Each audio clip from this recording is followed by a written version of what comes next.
between the CBC and the American Federation of Musicians here in Toronto.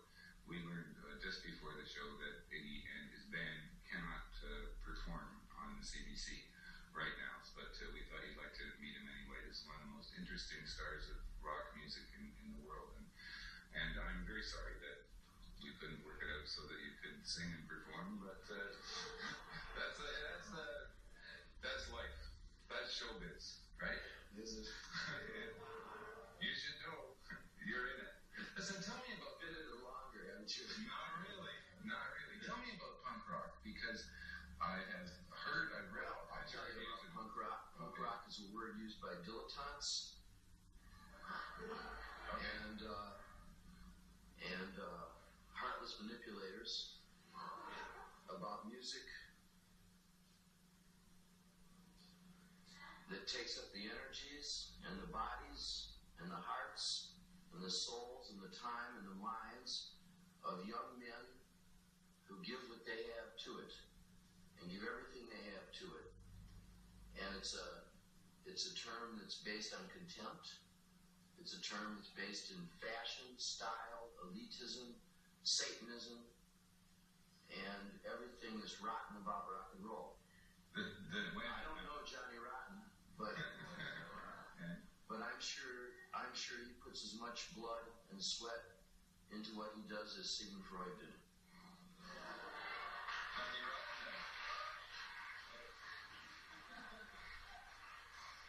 What I can't figure is whether you're acting against that label. You don't like the label. I'm not acting. No, I know. Reacting against the label. Responding angrily to the label. You don't like the label. Is that right? I don't like to hear it come out of someone's mouth. Okay. Where do you like to hear it come out of?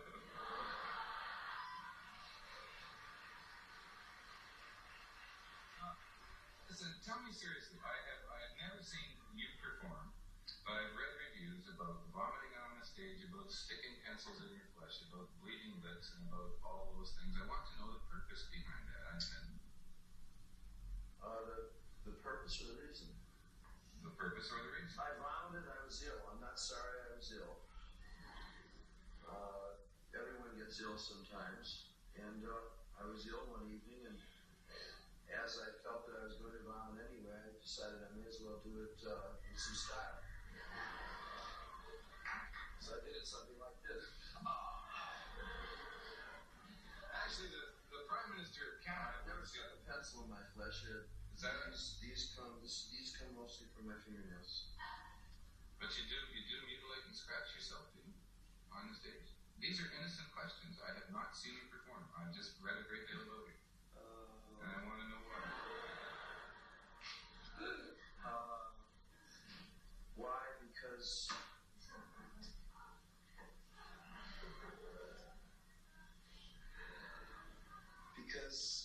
you see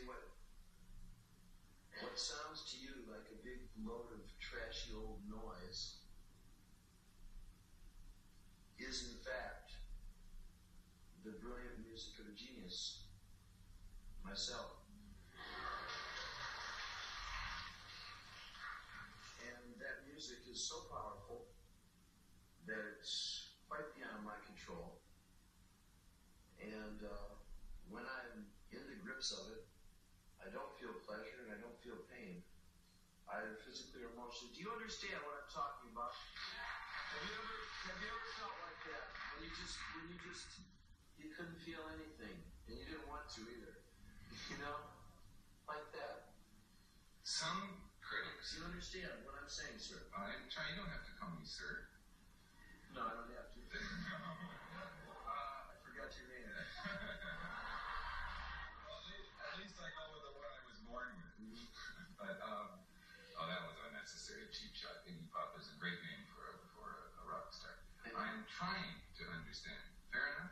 Because I've read critics who say that what you're doing is... nails are dirty. What you do on the stage is an attempt to reflect a kind of the young person's anger, outrage, almost beyond words outrage. Is that right? No, what I do on stage is utterly no purpose. significance to it at all, and there's certainly no. Someone asked me today from here what I like people to do when I play, and I would enjoy it sometime if everyone would just lay down on the floor and not applaud or pay any attention to me. Do you know what I mean about that at all? Right now they're lying down on the floor and not doing anything. No, not you. You people, I know some of you out there, you've seen how many trashy, fakey, phony, hokey acts get encores. I don't want an encore. Don't give me an encore. Do you know what I mean? Unless you want to. You can do what you want when I play, Just answer this if you would. The music you're doing, what you're doing, began in the 60s and kind of flamed out or didn't catch on in the 60s, but you're back now in the 70s. No, that's not so. The music never died out, but I became very nasty and paranoid, and I became very vicious. I became a guy I don't like, and so I stopped working because it was immoral what I was doing. And then David Bowie helped you back and helped you rediscover yourself and your music. That's right. And brought you back.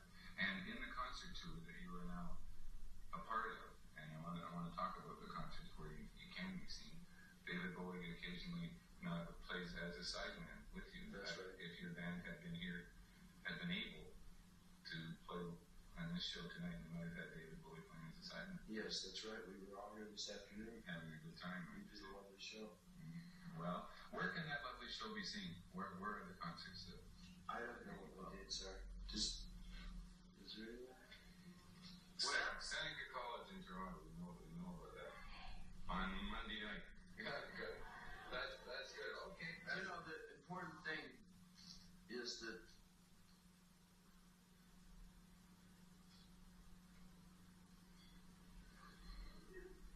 this is serious business to me. Do you understand? It's very serious.